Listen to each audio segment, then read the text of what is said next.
are just going to now introduce just a few key initiatives that have been around. Some are around for a while, some are brand new, but they're all practical and all we can get involved with right here, right now, today. So we're going to end on a can-do note. Not that we haven't been can-do all day, but please welcome up to the stage in that can-do vibe.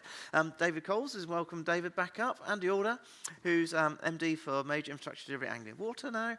Kalachi, there you are. The trains have worked. Kalachi's arrived. Hey, who's leading on productivity, action, expedition engineering. Alistair's here. Alistair Hitchcock, head of engineering development, Northern Powerhouse Rail now. But most importantly, representing GIRI, the Get It Right initiative here today. And Mark is back, bringing that all-important technology slant to things at productivity. So welcome all. You're all spearheading important initiatives. And I'm going to start with you, David, and I'm going to move to a slide, which I know you had prepared earlier, which will highlight what the DFT is up to in the productivity space. Here we go. Right, David, what are we up to? Right, thanks very much, Mark. Well, hopefully some of you will have heard of this by now. So we in the DFT are sponsoring a PAS, a publicly available specification for productivity improvement. You might say, well, why do we need one of those? Surely it's something that the industry has been screaming out for years, and indeed that's part of the issue. I think it was actually prompted mainly by Dr. Martin Perks, who until recently was a senior commercial manager at National Highways, and Ed McCann, a senior managing director at Expedition, talking to me about this. And I think if we're honest, we've been asking, that is clients, have been asking for tenderers to explain how they might drive productivity improvement on their projects. And we've seen some fine words, but it's never been contractualized. So someone can say, yes, we'll do all of this, but then unless there's bluntly pound notes and measures attached to that, how do you actually see that through? And importantly, reward those contractors, those consultants who actually do genuinely drive through productivity improvement. Because as we all know, up until recently at least, and hopefully the 10-year infrastructure strategy and the long-term plans that are being talked about now will help. But up until, for most of us in the construction sector, it's all about one project at a time.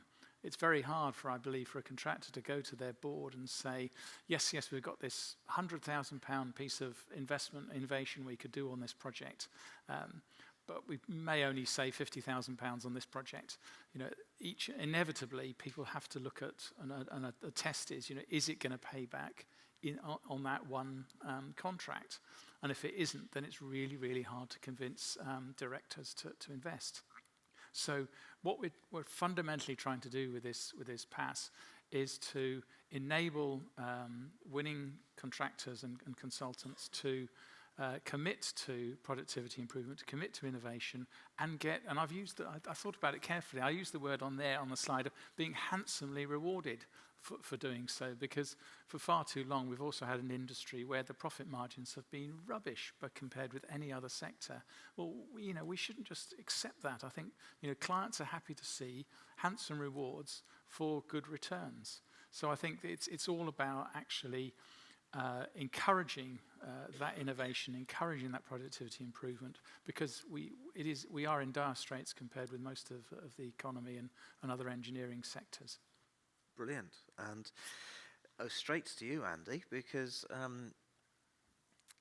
you are representing the ICE in terms of developing the PAS for productivity. But importantly, with your Anglian Water hat on, you are a client that could help people use it. So how important do you see it in the mix? It's obviously massively important. Everything we've heard today is about large programs, the amount of work we've got to do, the aging infrastructure that needs investment, challenges around the number of people we have, the number of skilled resources we have to do the work we've got to do. Productivity speaks to all of that, because if we can be really good at doing the right things and doing them really efficiently, we can square that circle. We can deliver the infrastructure that society and the planet needs with the resources that we have and get the most out of it. I think we've all looked at the industry. There's a massive opportunity to improve. We know that. I think one of the good things is none of this is particularly complicated. A lot of it is getting the basics right and doing it really consistently. And when we put together the State of the Nation, the IC State of the Nation report a few years ago, it kind of pulled together what best practice was from a whole range of stakeholders. And it's relatively kind of well-known, well-understood stuff that's got to be done really consistently. But the challenge was another report, the State of the Nation report, another report that tells us what we should do and do it better, goes on the shelf with all the other reports that say the same thing. As David said, it's the opportunity that PAS is to specify and set out quite clearly what is required and make it a kind of mandated requirement in the same way that PAS 2080 has moved the dial on carbon, follow the same model. And I guess just the last point is improving productivity, improving safety, reducing carbon. These are very well aligned things. So getting this right in productivity will have those wider benefits. Fabulous. Thank you. Andy. Now, Kalachi, you're working, I know, with a number of big infrastructure clients, and many of which you may or may not want to name, so fine. But talk to us about the sort of, sitting above and around sort of productivity strategy, so sort of broader kind of value for money and other kind of initiatives that are sort of going on and you're seeing coming out of the industry and being sought after. Give us your perspective. Yeah, we at the moment are really focused around value for money, and I guess because we come from a sort of engineering perspective, we're looking really at the design and construction phases of the project life cycle.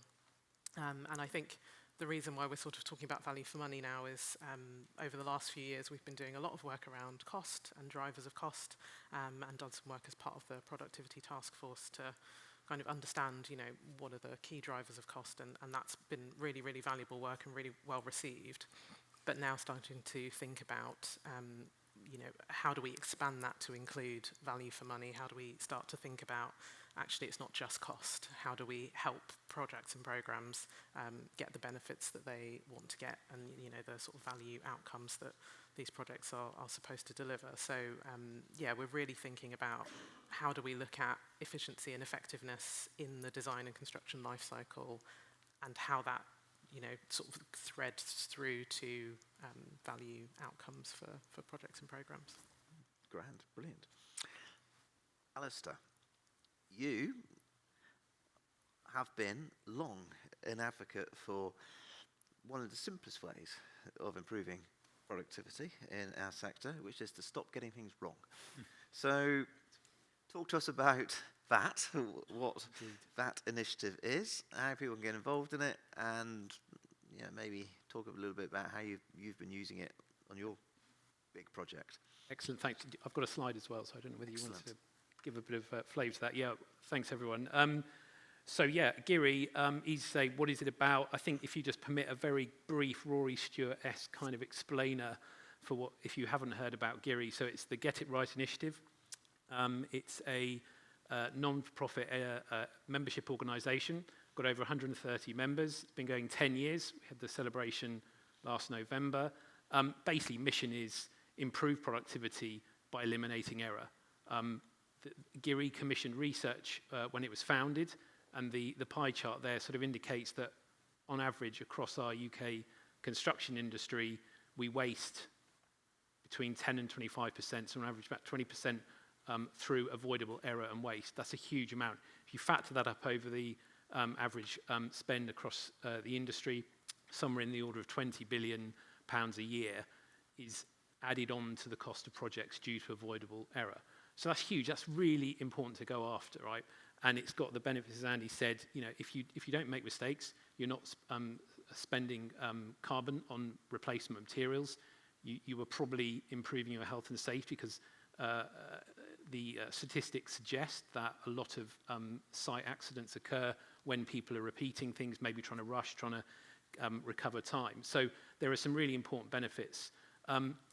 GIRI has commissioned some really excellent reports over its 10 years. There's a few on the screen there as samples. I would urge you to look at them if you haven't. There's an excellent design guide, and it looks back at the sort of root causes of error in the construction industry. And I think it's very easy sometimes to think that, error on construction it's what happens during the build phase. It's an error by setting out something incorrectly. Now, that does occur, but what the research has shown is that that source of that error is much further upstream. So it's in the planning, it's in the communication of design and of change. So actually, everyone in the supply chain needs to be really aware of the impact of their actions and then how that is felt downstream during the build phase. So GIRI is really shining a light on this. And so I think in my role within Northern Powerhouse Rail, and let's be quite clear, this is a really young project, right? The government announced it in January. There's been obviously talk for a number of years, but it's now policy. So you could argue, well, maybe it's too early to talk about GIRI. Well, not really. I think it's really important to get in early from the start. And I think sort of some 4 principles that I'm sort of trying to develop within MPR in the early stages, working with David and his team in the department, is really to make sure that everyone's informed. You know, don't turn up and go, I've not heard of GIRI, what is it? Well, do some research. There's some really good stuff there to get involved in. I think as clients, it's really important to signal the intent. So we need to demonstrate to the supply chain that we're really interested in. There's some huge prizes to go after here. So we should be doing this, encouraging our supply chain to do the same. And then what we've actually done, a number of projects, particularly my previous role with HS2, we started to develop a GIRI strategy. So that's actually planning out what you can do practically as a client and feeding that to supply chain about some of the steps you can take to implement GIRI. And then really, I guess one of the last one is making sure you get your own house in order as a client. Make sure you make some really important decisions and make them well.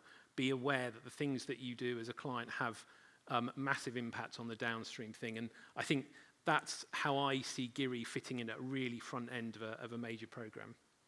Brilliant, thank you, Alistair. So I'll just sort of change the sort of the angle on this a little bit now, because I mean we have, and it's great that and it's really critical that we have some programs in place here in the UK to improve our own delivery. But sometimes potentially we are kind of a bit self-critical, and whilst there are some outlier programs which clearly are costing a little bit more than perhaps planned, we as an industry are not necessarily that bad, or as bad as we sometimes think, is my hypothesis here. Go with me. There's some evidence behind this. Because I'm going to come to you now, Mark, because one of the things that you and Bentley have been doing for a number of years now, and it's tremendous that you do, is taking the Transforming Infrastructure Performance event worldwide, and have delivered a lot of events, the former IPA and into different parts of the world. And perhaps just share a kind of what the vibe is when we rock up in town with this is how we do it here kind of approach. What's the feedback you're getting when you go to Sydney, to Toronto, and other parts of the world? Yeah, I mean we did it in 4 locations last year: Melbourne, Toronto, London, and New York, and we got a warm reception at everyone. There's about 1,000 people in total attended all the events, and they all want to learn. Absolutely. They're straight with us. Money is tight. Getting it right first time. We have some cracking stories from my days at Crossrail, and then going from Crossrail to Cross River Rail in Brisbane, where Graham Newton, who's the CEO, says on record, because of the knowledge we gained from you guys coming over for 3 weeks, we didn't start page 1, day 1. We started page 1, chapter 5, because of all that learning. Now, what we're trying to do is, now they're coming, when they come to enter that project, is where can we take that leadership and move it forward? These lighthouse leaderships need to move around the world, and more times we get that lighthouse showing and being bright, the greater the transfer will be. And that's an absolute key bit of leadership from that programme. No, and it's, I mean, I haven't been to them all, I have been to one, and I can say it is true, it is genuine that there was a real positive feedback and a real positive vibe coming from learning from UK programmes. So I think we always need to bear that in mind, that we have got something that is exportable, but we'll have something that's even more exportable when some of these other programmes and initiatives really kind of sort of kick into gear, I guess. So hopefully it'll be a self-fulfilling proposition here. So as we are sort of, moving through on our various initiatives, we've got 23 clients, members of the Infrastructure Client Group. What do we want them all to take away? What's the one thing from the things that you're all involved with which you really think could have a kind of a big impact on driving up productivity in our industry? And I'll start with you, David. Sure. You've got the biggest, thank you. scariest levers. Well, yeah, possibly, but I think picking up particularly on Alistair's point about, so much of this happens at the front end of projects. When we look at our major projects, and particularly our major complex projects like, dare I say, HS2, more than half the cost is what we've generally described as indirect, so it's not all the opposite of what Network Rail called pounds in the ground, so it's not steel and concrete and it's not diggers on site. It is all the overheads. And, part of that, a lot of that is no doubt driven by the scale and complexity of these projects, but far from getting economies of scale, we actually see the reverse. So, a little unkind to project managers, you would think if you're pouring twice as much concrete, you wouldn't need twice as many project managers. No, we seem to need 3 times as many project managers. And again, I think a lot of that is associated with the sort of contracts that we, the clients, enter into. We need to actually reward those in the supply chain who will automate, who will slim down, because unfortunately we've got a business model again driven by the way the government has turned the tap on and off, and therefore tier ones have only ever survived by subcontracting. But we've got to get to a situation where everyone in that value chain is incentivized to be looking at the final end cost, the whole life cost, and rewarded for that, not looking to sort of bluntly put bums on seats for as long as possible, because unfortunately on some of our big projects that's what we see. So my vision is that we are really starting to eat into those indirect costs. And the other thing is we're tying up great talent. All the people I see in these hotels of portacams we now have on our construction sites, they're all busy, but they're all sort of keeping each other busy and not necessarily delivering the most value for the taxpayer or the travelling public. So let's actually get an enterprise system in place that rewards everyone for really adding value to the whole end-to-end process. That would be my vision. Thank you. Well, thank you, David. Andy, what would everyone take away? What's the one thing that they should do to help drive up productivity? I think, David makes a very good point. If you look over the last 25 years, projects have become more and more complex with bigger and bigger teams to manage that complexity. So I think there's a massive thing around being really deliberate on what are we doing, what are requirements, how do we design it, how do we build things, so that we're simplifying, stripping down to what do we really need to do, be really deliberate. So that's kind of one thing. If I could pick a second, the PAS then. So the PAS and the guidance is being developed at the moment. We expect to launch it at the end of the year. That will make, that is intended to make it pretty clear through the life cycle of a project, to Alistair's point, right from how do you scope a project, whether that's a small project or a large project, whether it's enhancement or upgrade or something new. Principles apply right from early through the life cycle through to the end of the life cycle, and putting something into service. What is expected of clients, what's expected of designers, what's expected of constructors. That's the intent of the PAS, is to lay that out. So I think mandating the application of the PAS and being deliberate about selecting partners, tendering, and then developing, delivering projects, applying the PAS and checking to make sure that we're applying the PAS. And there's a lot of insight gone into it. No doubt there'll be learning from deploying and using the PAS that we need to build back in and update in due course. So use it, mandate it, use it, feedback what works, so we can make sure it's the right tool for the industry. And just, thank you, Andy. And just, I was just sort of thinking on David's previous point there around indirect costs, and I think perhaps there will be good evidence to support your theory, David. Andy, what's it? Where, if you were asked that question, that exam question, where do you see all the indirect cost creep coming into that sector? Do you think that's true? First, I guess. But then, if it is coming in, where's it come from? As you just mentioned, projects have got more complex, got bigger. Everything seems to have got bigger with them. What's driven that? Definitely, there's projects where that's true. but there's also projects where you can see people have cut through that and been pretty efficient. I think you're right. The bigger you build a team, you kind of start to create work for each other. So being really clear, what is everybody in the team doing, and why is that?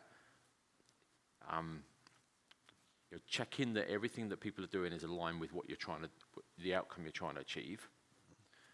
There are external factors that make things more complex. So I guess there's three parts of that. One is responding to those in an efficient way. There's another part is about just checking what is really required, and just don't assume that all these things are required, and being quite specific and deliberate about what is required and what's not. And the third part is it's a partnership, isn't it?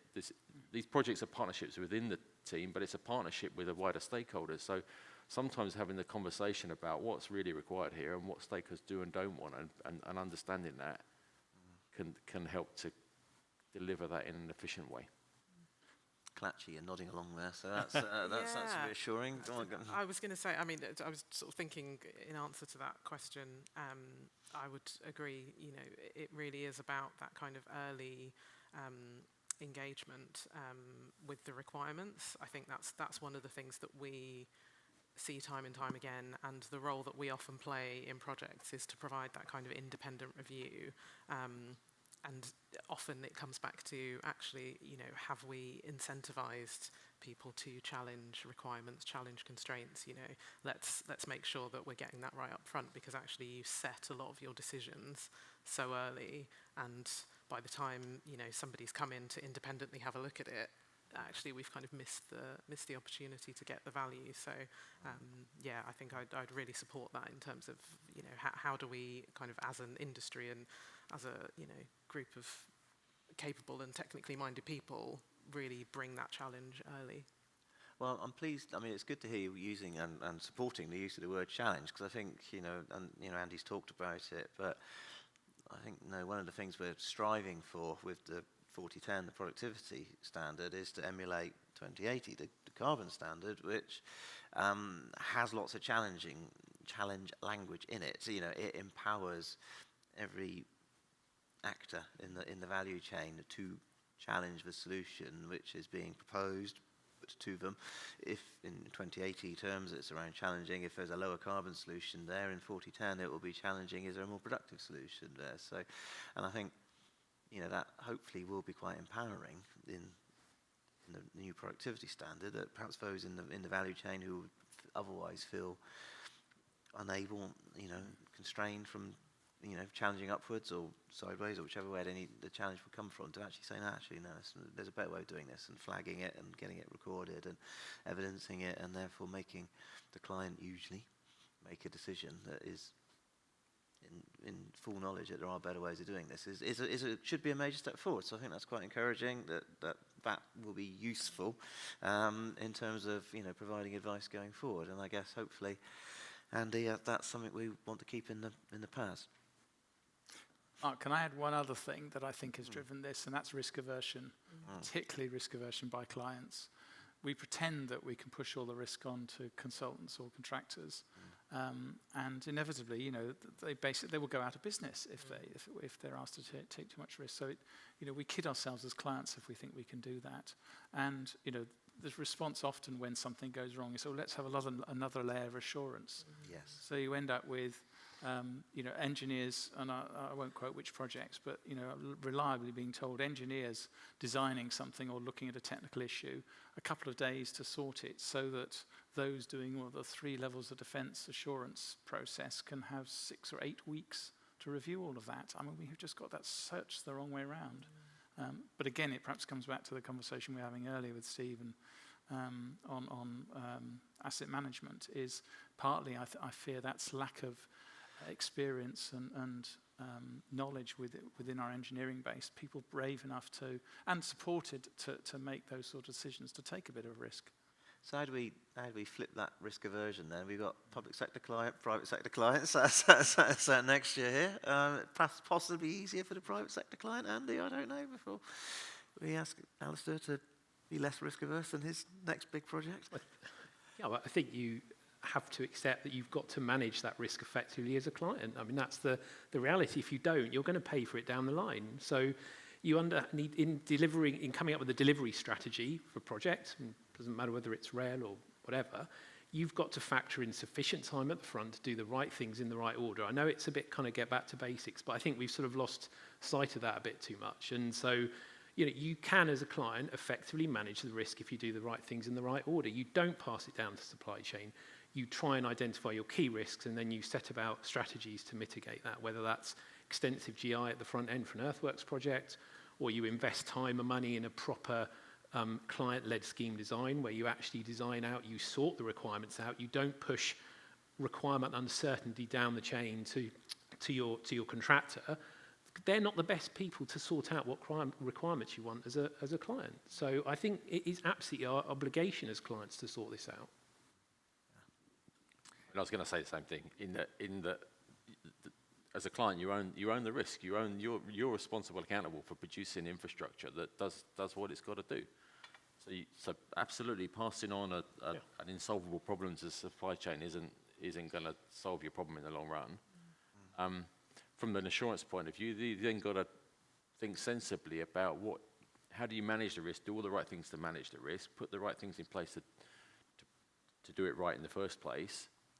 Then you can decide what is a sensible level of assurance to put over that to make sure that you're testing and checking that things are being done right. But assurance isn't the solution if it's not being set up to be successful in the first place.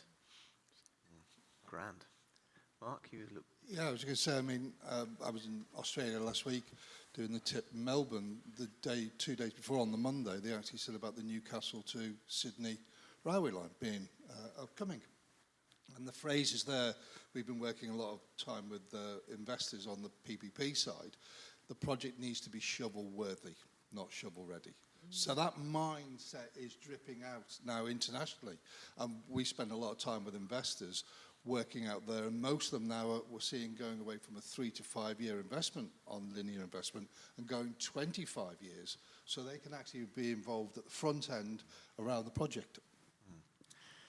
And what you've done there is you provided a beautiful segue, Mark, by slipping in some language from the IC's systems approach to infrastructure delivery work there, shovel-worthy, not shovel-ready, because one of the other principles of that piece of work espoused is around leadership and having leaders who are perhaps different types of leaders needed going forward with these ever more complex projects and programs. Feels like there's work to be done there, and I know, David, you're very keen on the systems approach to infrastructure delivery, so maybe just tell us why you're so keen on it, why you think this could be part of a solution. Sure. Well, it comes back to Andy's point about complexity. I think there's no getting away from the fact that projects aren't single discipline anymore. I mean, you look at Crossrail, it did fantastically up to the point where they'd done all the civil engineering, the stations and everything else, but then the trouble struck when you were trying to integrate all the electronic systems, the signalling and the power systems, etc. And the reality is infrastructure is multidisciplinary these days, so we have to have the tools and the leadership to cope with that additional complexity. And as you say, being the right kind of leaders, understanding what the tools are that are available. Because I think certainly I see it, frankly, in the civil service all the time. People talk about, we need a systems approach to this. Well, what does that actually mean? What are you going to do differently just by calling it a system? There is some actually very interesting guidance out there. It's called System Thinking for Civil Servants. If you just Google that, it'll bring up 3 volumes.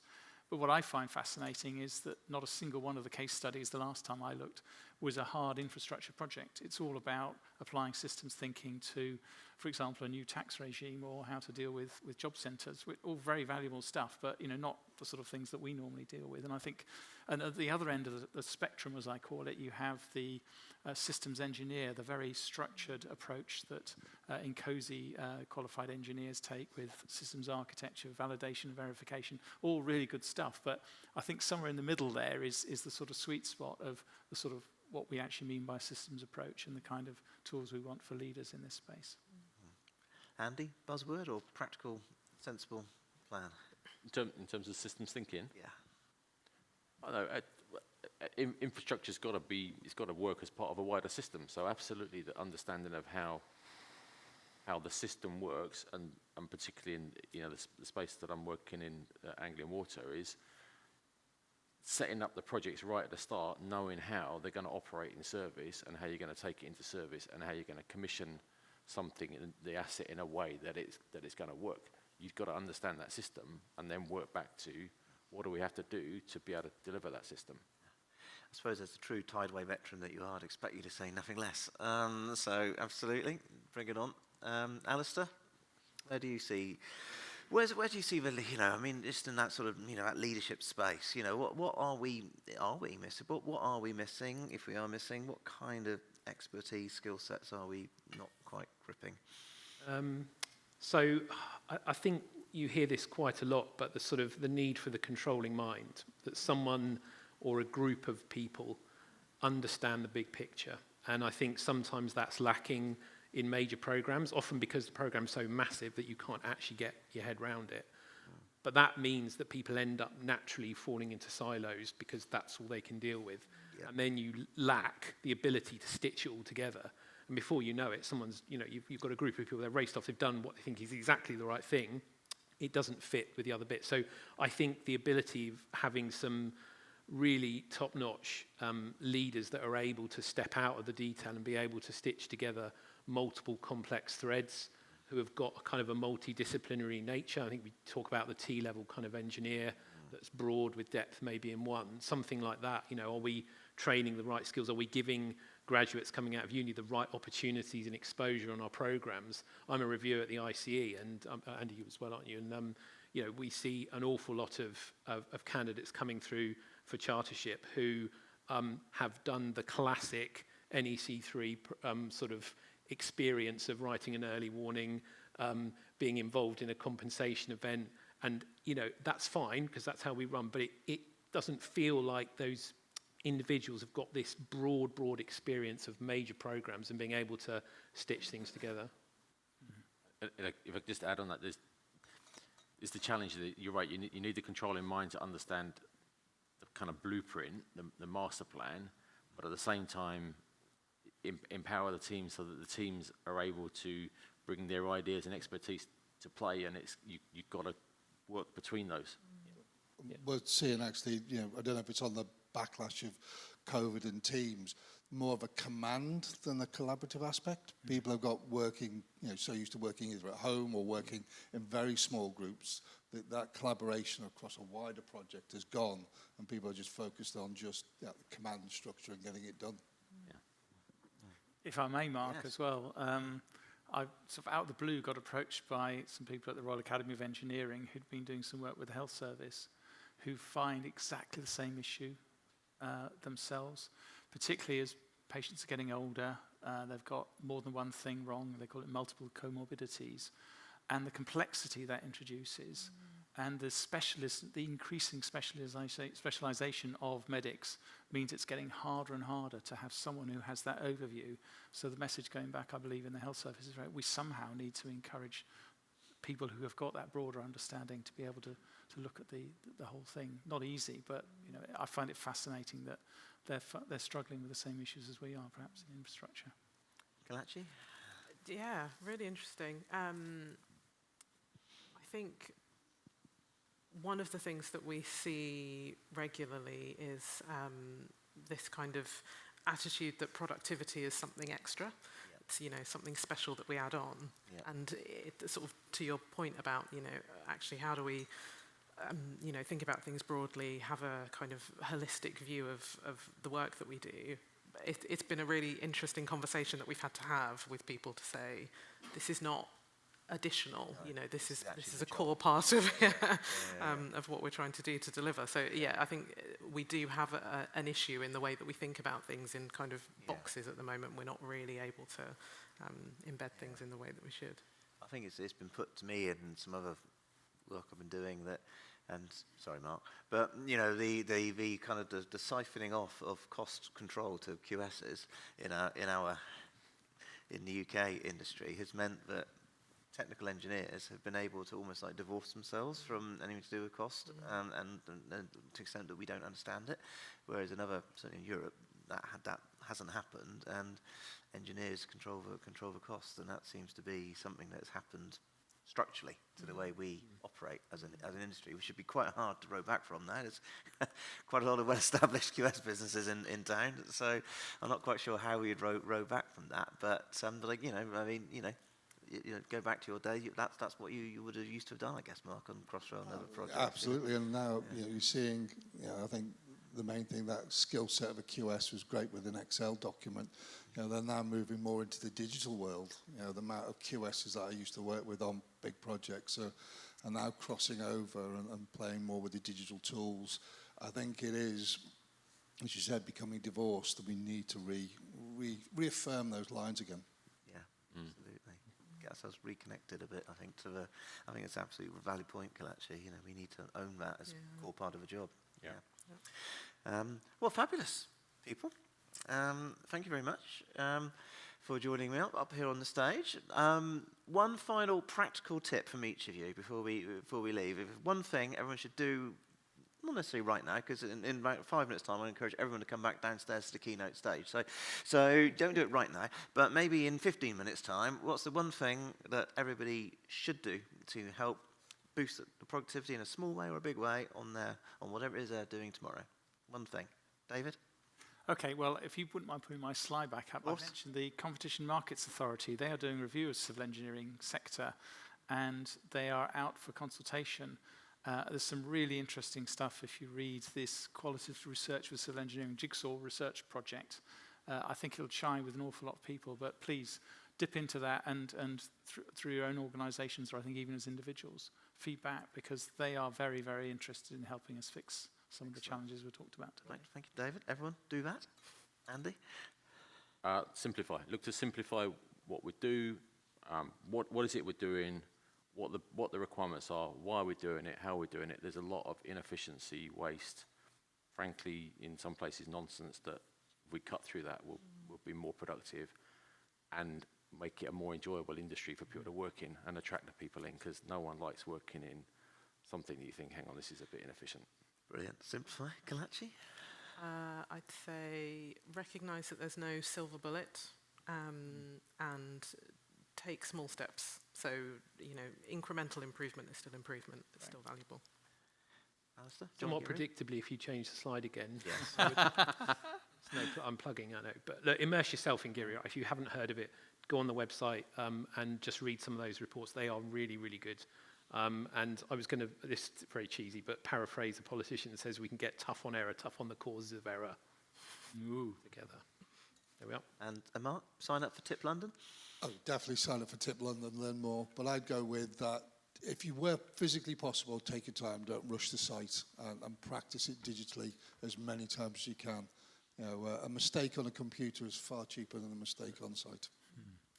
Super. Well, look, thank you all. If you could all thank our fabulous final panellist of the day. So thank you all. I mean, clearly, if we're going to deliver the infrastructure we need to use enterprise models, and we need to just use all these Graphos tools and techniques that we are devising. So thank you all for coming and sharing all of that today. I'd just like to take the opportunity, whilst you're all still on the stage, particularly Mark's still on the stage, to thank Bentley and Bentley IPA for helping support today in a very, very, very helpful way. So thank you, Mark, and Team Bentley for helping us out today. And as we said in this session, they're linked events, the Infrastructure Client Group Live and TIP Global. So, please keep an eye out. TIP London will be in November, so look out for that. And if you happen to be in other far-flung parts of the world, then Mark can connect you up and get yourself on the tickets to those. So please do kind of keep an eye out for that. But, thanks everybody for making today happen. And thanks to all of our speakers for today and for all of you for coming along. I think we've really I hope, shone a real good, keen light on the work at Infrastructure Client Group and some of the big issues facing the sector. As I say, if you want to find out more about Infrastructure Client Group, make sure you take home an annual report, if we've got any left. We've still got a few left, yes. And if you want to find out anything more about it, ask Alice. So please do find out everything that's going on. And now, please, yes, if you would like to come back downstairs for one final hurrah, where we are going to finish today on a big, optimistic hurrah by talking about Coventry's mad, bad, crazy, very light rail innovation, which could transform the way all light rail schemes are delivered around the world forever. It's true. You're about to find out why. So that's it. But then, thank you all very much for coming along, and hope you've had fun, and see you again next time.